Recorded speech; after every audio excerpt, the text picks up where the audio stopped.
Hello, David. It's David here from Karma Impact. Hi, David.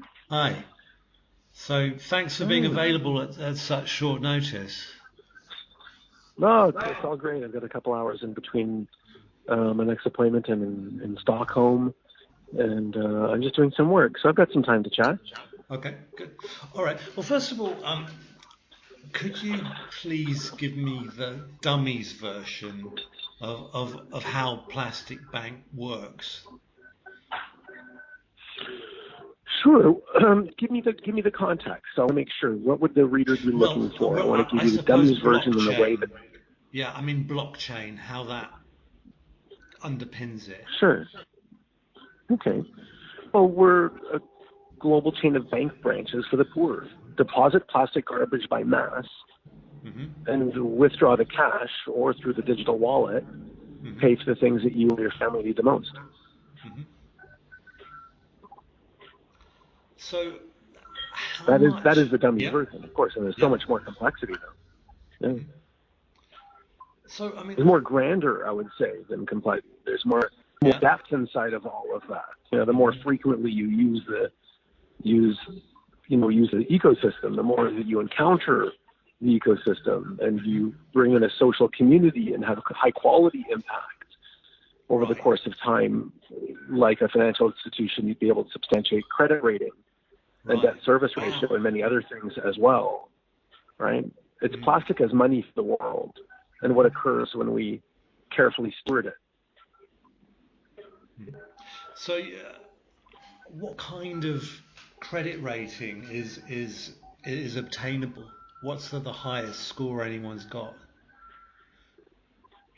Well, we continue to unfold here. So this is what is going to be just about to unfold. What we've been able to do, though, is continue to create and collect data of our collectors and be able to understand that and utilize that and understand what data is available so that we can provide that for the world. That is ultimately the plastic bank. And as we continue to endeavor for the world, it's really how might we be able to provide and underwrite our own insurance for our collectors? How would we be able to underwrite other financial tools for the world as well? I mean, where we'd like to be ultimately is providing a tremendous incentive for the collection of material. And one of the incentives ultimately is about substantiating your sense of worth in the world. There's the money, and then there's what money can provide you. And then inside of all of that is who you get to substantiate yourself with as your being in the transaction of money, just like Western societies, right? So you get a paycheck and then you have a bank account, and so it's a bit deeper as an incentive for the collection of material. So how far have you actually progressed then with the technology? So it isn't ready for takeoff yet, from what you're saying. No, we certainly no. The banking, all of it is profound and beautiful for the world, and I don't know, tens of thousands of users, and we continue to refine the way that we interact with third parties, like with the telecoms. How do we transfer that value through an API to others as well that provides value for the world? There's so much to continue to unfold and grow for the world. And as we continue to go into new markets, we're entering Egypt. Well, what will that look like as well? What are the nuances of every area that we go into as well? What will it truly look like when we want powerfully bank women who have never been banked? 1 out of every 3 children born today still isn't born with a birth certificate. How do we continue to create value in that paradigm? I mean, there's a lot to continue to unfold for the world. And I mean, getting into the nitty gritty. I mean, how much can someone who uses your app actually earn in a day or a week or a month? Do you have figures for that? We do, and I want to be in the position here that the knowing that what the world needs is not to take the absolute poorest of the poor and try to elicit more productivity out of the ones who have been taken advantage of the most in the world. What we do is create a platform for every household to retain the material that they encounter, and once a week they bring it to a plastic bank location, where it's a supplement to their income. It doesn't have to replace their income. We're doomed if we have to wait for the poorest of the poorest to collect enough material to keep it from flowing into the ocean. It's a hypocrisy. So I've just been speaking to a friend in Vietnam who's making like 50 cents a day, or a dollar a day. So presumably people can make more than that. We have many of our collectors have gone from 60 cents to $6. Right, okay. Yeah. So there's still a profound nature. If you want to make it your full-time endeavor, if you want to truly be entrepreneurial about it and create a route and go business to business and collect volumes of material, you can make all kinds of. We endeavor to really create a powerful, living entrepreneurial wage, so, an unlimited opportunity. Because the harder you work, the more you should be able to make. Yeah. So it's not an hourly wage. That pans out as about $200 a month tops at the moment.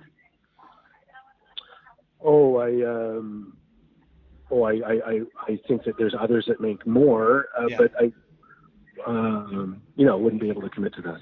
Sure, fair enough. And again, again for the conversation and for the world, it's not about because many people get caught up in the story that that it's about taking waste pickers and giving them a greater income. Well, yeah, they should absolutely need to have a greater income, of course, and those are the people we love the most and steward the most and want to take care of the most and identify the most and protect the most and give literacy to and do everything else for. Yeah. But we're doomed if we stay there.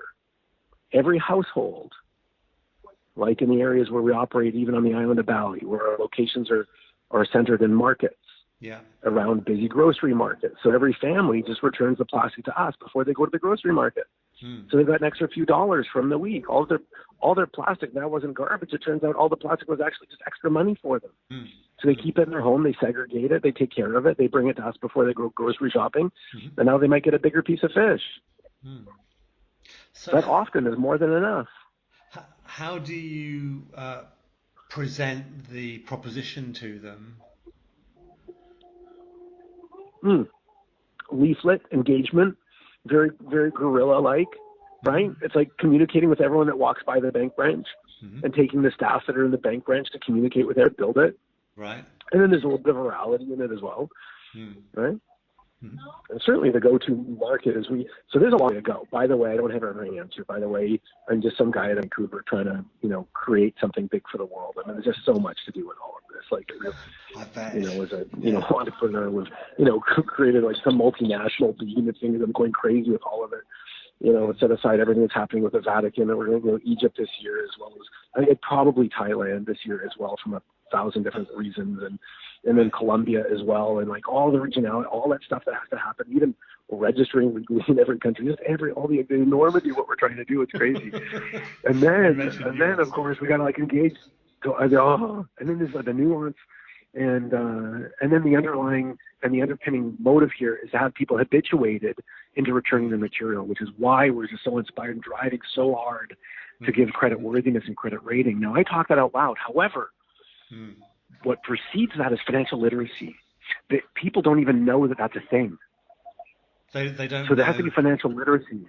Yeah. They don't even know that that's a thing. They don't even know that they can borrow money anyhow. So you have to have financial literacy before you have financial inclusion. Right. Yeah. And even before you have financial literacy, you have to have literacy. You have to have literacy before you have financial literacy. You have to have financial literacy before you have financial inclusion. So there's a lot that has to happen in all of it. A lot. Right? So you mentioned amidst all that, the Vatican. Yeah. Is it right the Vatican's got on board? How did that happen? Well, we've powerfully created the organization needs to continue to be exponential. We only think about exponentiality. We need to be as big for the world as fast as possible. I mean, the ocean cannot wait. Humanity can't wait. Every animal cannot wait. So how might we reach the entirety of humanity? And one of those ways is through congregation.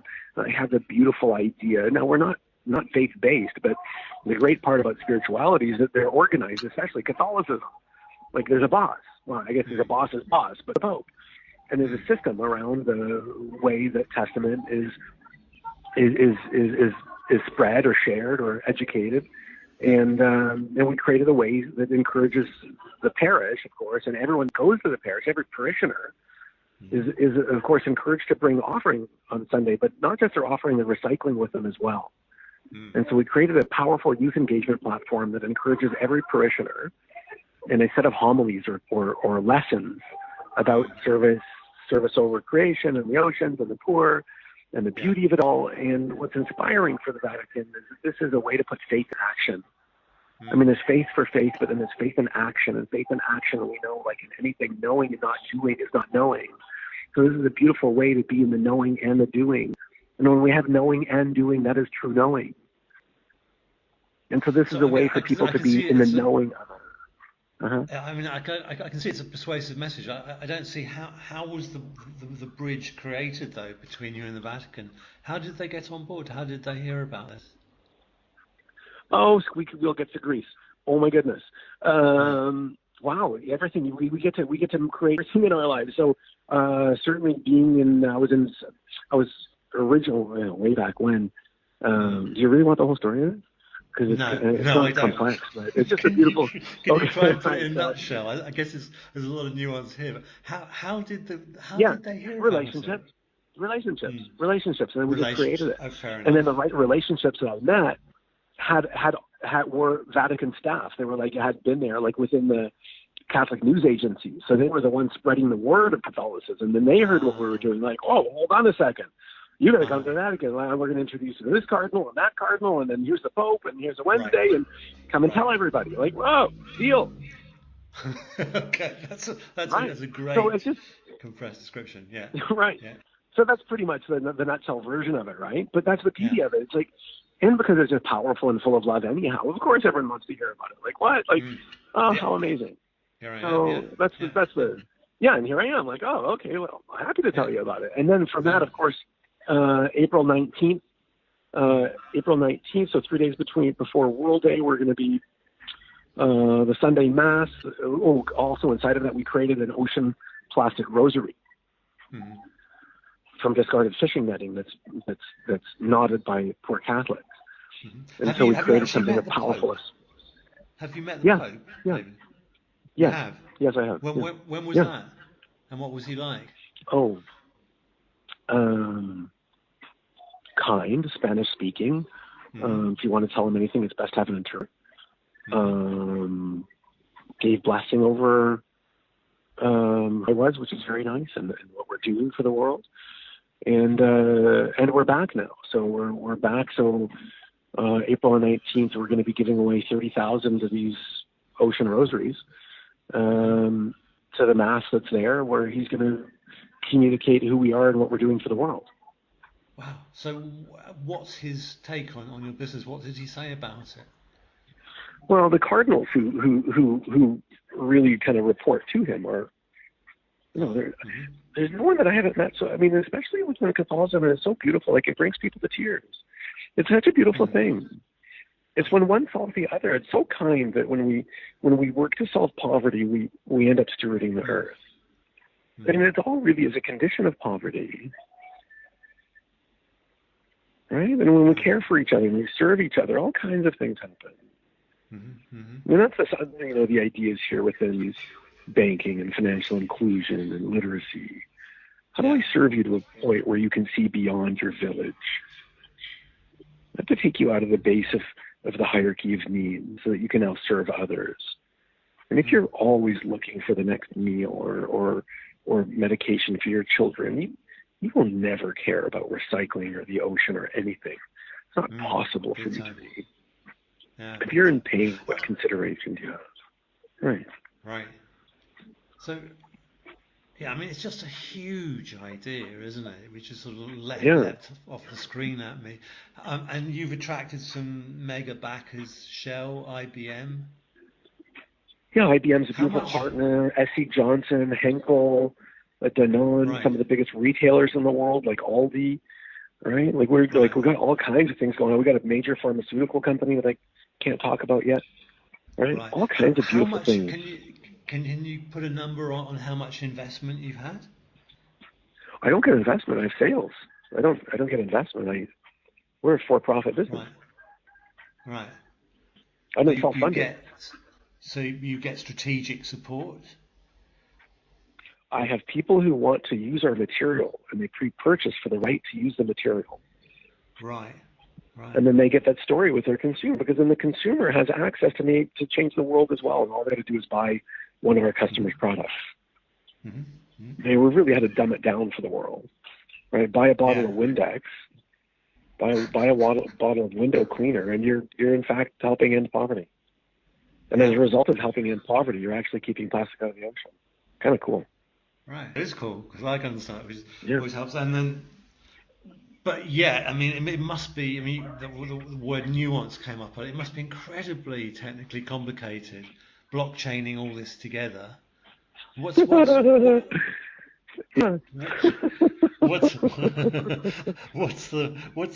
main challenge with blockchain? You know what? The blockchain has not been a problem. I mean, it's just a programming language ultimately, and the reason that we chose it was for the authenticity or irrefutability, so that we would not have to rely on third-party audit, right? Self-auditing simultaneously all the time. Okay, why would we want to spend all the time and money and people to come and audit to learn that something went wrong? It's F that. Let's just create a way for the world to have authenticity, distribute it, share it, so that everyone can participate in what's occurring live simultaneously, so people can all be enlivened by it. Right. And we need to be exponential, right? So being in a place where you've got to audit and prove things is linear. Exponentiality, includes irrefutability. Right. So blockchain does all the heavy lifting financially. Is that what you're saying? Right. Yeah. Right. It does. Yeah. And the reporting side so powerfully. Right? Sorry? And authentic data. Just the authentic data, I think, is so important. I have I think I try to dumb it down for the world, where what it provides us is, this binary knowing. Let's say 0 is falsehood and 1 is truth. And if something is been corrupt, it's 0. It's worth 0. So, and if I place 1,000 units of energy on something that's corrupt, or 1,000 times 0, it's 0. It's meaningless. But if I can give authenticity, and I can apply 1,000 units of authenticity to 1, I have 1,000. So at least I'm growing. So how might we create a place in the world where we can take authenticity and make sure that all of the scarce resources and energy that we have are applied in the right area, in the right way, for the right reasons, for the right outcome? Because the ocean can't wait. Because the ocean can't wait. But tell me, I mean, you must have been asked this question millions of times, and I've kind of read the answer, but it's not clear. How on earth did you dream up this idea? Right.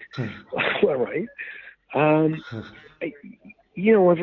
always been, I've never had a job. I've always been an entrepreneur. I've always been looking for solution. I think that the predominant difference between environmentalists and entrepreneurs is really context. So environmentalists are amazing at pointing out problems. I mean, if you want to see problems, invite an environmentalist, right? So I like the joke, how do you know if someone's vegan, right? Or how do you know if someone's vegan? Now don't worry, they'll tell you, right? So same thing with an environmentalist, right? How do you know their problems? Don't worry, they'll tell you, right? And so, but this is the problem. We've never encountered an environmentalist that has a solution. Name one that's come up with a solution. They can't. Right? No, it's true. Right. Doesn't matter how great you are. It doesn't matter if you're Jane Goodall or Sylvia Earle or whoever you are. Problem. And that's important as well. But it's the entrepreneurs that show up and look for solutions, because it's the entrepreneur that benefits from providing value. And so as an entrepreneur, I was, at least able to, not, knowing in my soul that something needed to be done. I didn't need to go and tell the world. I needed to be in action. I mean, and Greta, I love what Greta is doing, and I love what's occurring for the world, and then I love how she's, revealing this community that people that want action over climate. I love it. It's amazing. But where are the solutions? Yeah. So, okay, fair enough. So you're an entrepreneur. Right. So you had a kind of actionable take on these mega problems. What's the most common misunderstanding people have about plastic bank? What do people get wrong? Well, they think we're an NGO, right? They think we're non-profit. Well, And how that's would not the you case. describe? I'm not really clear. How to define you as an entity. Then what is the plastic bank then? Well, we're a privately held for-profit business. Yeah. So Right? you are. We make money. In a sense, you're a conventional business, a startup. We're a conventional business. Yeah. For sure. Yeah. We're really in growth phase now. I think we're just finally coming out of startup. Finally, right? Where we self-perpetuate our growth, which is powerful, right? And people buy the material. So like in S.C. Johnson, they commit to large volumes of material, and Henkel, large volumes of material, and Danone, large volumes of material, and all of them, large volumes of material. And so we build when the supply you say large, chain. Can you give me some idea of large? How big is large? I can't imagine. Well, our customers, combined customers, total available volume, the total volume of material that they use in society is around 12 billion kilograms. All of them making commitments long term to replace it with recycled content. Right? And that's just a handful of customers. 12 billion kilograms. God. Otherwise known as a lot. So, and can you talk about, what you're raising? So you're not a non-profit. I mean, are you making money? Yeah, we're a for-profit business. Took me a while to get to a point where we're profitable, but we're profitable. How much are you turning that? Well, I'm not sure where this is being publicized and stuff like that. So we're in the tens of millions. Tens of millions. Wow. Yeah. Wow. Yeah. I know. Yeah. I know. It's remarkable. it's remarkable in every possible way. I know. It's remarkable. And next year is going to be even bigger. Right. Like, we got all kinds of stuff that's just kind of closing right now. Like remarkable things. Like just amazing. It's amazing what's unfolding. Right. It's just amazing. I really oh my goodness, it's been so hard to get here. It's just been, I'd say, I can't say it's insurmountable because I'm here. So it's not been insurmountable, but, so a lot's occurred. I even lost a child last year. Like I've had to come through a lot to get to where we are. A lot. Right. It's the perseverance of it all. It's the gift of it all. Right? I like to express that it uses me. It's not a business. It's not even a movement, or it's more than an idea. It has this life about it. It's captivating. It's a realm, like it's a new universe kind of. It's going to sound too esoteric, but it's like it's got this. Once it captures you, it's a new way of being. It's really cool, right? There's a whole abundance mindset in it. Like it captivates you, and everyone that all this, it's all the creativity that comes from it. Yeah, and it seems like you've already had a stack of publicity. Are you getting investment overtures? Are you open to funding? We do, yeah. People are. It's really cute too. I mean, it's so sweet. Oh my goodness, like it's so beautiful. Like at first, I was like, I'm self-funded. I went through an entirety of my life savings to get to where we are today.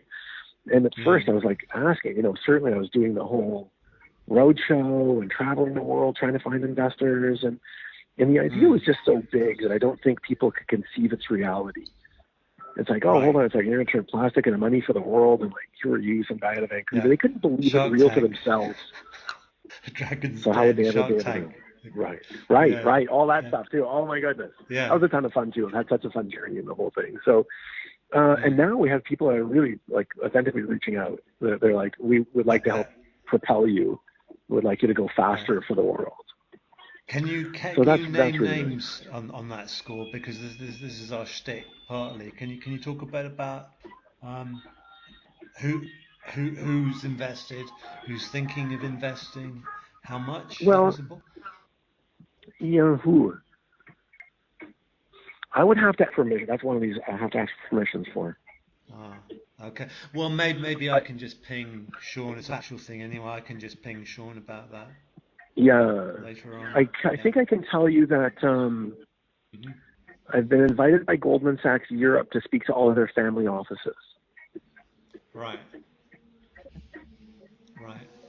So it sounds like you have interest, but not a heck of a lot of solid investment yet. Is that fair to say? Oh no, I've not taken. I've needed investment. I really have not needed investment. Like I've been self-funded. Strategically, I'll take an investment to give us a valuation for staff and for all the other reasons around it. Right. So we have an Australian company, an Australian family, wealthy Australian family that would like to, that would participate. I mean, they've been spending a lot of time with us. There's some value and stuff like that. And I'm still not like, I don't really want your money. I don't really want an investor. I don't really want to report to someone. I don't really want to, have someone ask me everything all the time. Like I'm an entrepreneur, and I don't need your money. Right. So like, don't tell me what to do. It's detail. Right. Yeah. Yeah. And at the same time, how much did you plunk down yourself, David? How much did you plunk down? Oh, I've spent. That's a good question. I even had to spend some inheritance. I'm around $6 million. You've spent $6 million. Yeah. Good God! So you're obviously a highly successful entrepreneur before you even got to this stage. I did. I had an exit. Yeah, I had a small technology company, and I was acquired strategically. Yeah. Right. Yeah, I spent all that. I've done it all. It was called Nero Global Tracking. It was purchased by a public company. Yeah, it's still around. Yeah. Nero Global Tracking. NERO Global Tracking. We're in telematics. Right. Developed a GPS tracking technology, subscriber-based. Developed that over 11 years, beginning in the year 2000, and then I was acquired. Yeah. And I've spent all of that to get to where I am today. That explains a lot. Last question, cliche to end, which is where do you see Plastic Bank in, say, 5 years' time? World domination is my cliche answer. With Greta. Right? With Greta, right. No, I actually want to make change. We continue to grow globally. We need to have a real strong, strong planting on the African continent. There's so little attention given to Africa, and it is such a giant contributor to the 10 rivers. Contributing rivers are in Africa. I mean, all the Nile itself, everything that's occurring in the Mediterranean, so much has to occur on the continent, and a dire need in leading poverty. Of course, Southeast Asia needs more attention as well. We need to continue to create a model for developed countries as well, like within Miami or Los Angeles. I came to learn that there's some 60 to 80,000 homeless people in Los Angeles alone. Like what a tragedy, America. What a disaster, right? And so there has to be models that we need to reveal for Western societies as well. We need to continue to reveal this inherent value inside this petroleum product that used and recycled is of tremendous global importance. And in the conversation that there's more than 8 trillion kilo of plastic on the earth, that is roughly, let's say, $1 a kilo. Let's cut it in half and say it's 50 cents a kilo. It's $4 trillion worth of value that we've inadvertently deposited on the earth. We need to go and collect it and use that as a currency for humanity. And if we only collect it once and use it once, it can replace and end poverty, global extreme poverty, 8 times over. And that's only if we use it once. It's a material we can use almost endlessly. So perhaps a new economic model for the world is the way we collect and trade resources, and that we use them to regenerate humanity and society. Right. Thank you, David. I'm speechless. It's been an education and a privilege to talk to you. I have to rush now. I really appreciate you making time. Thank you very much. My pleasure. Okay, David. Bye. Thank you. Yeah, bye.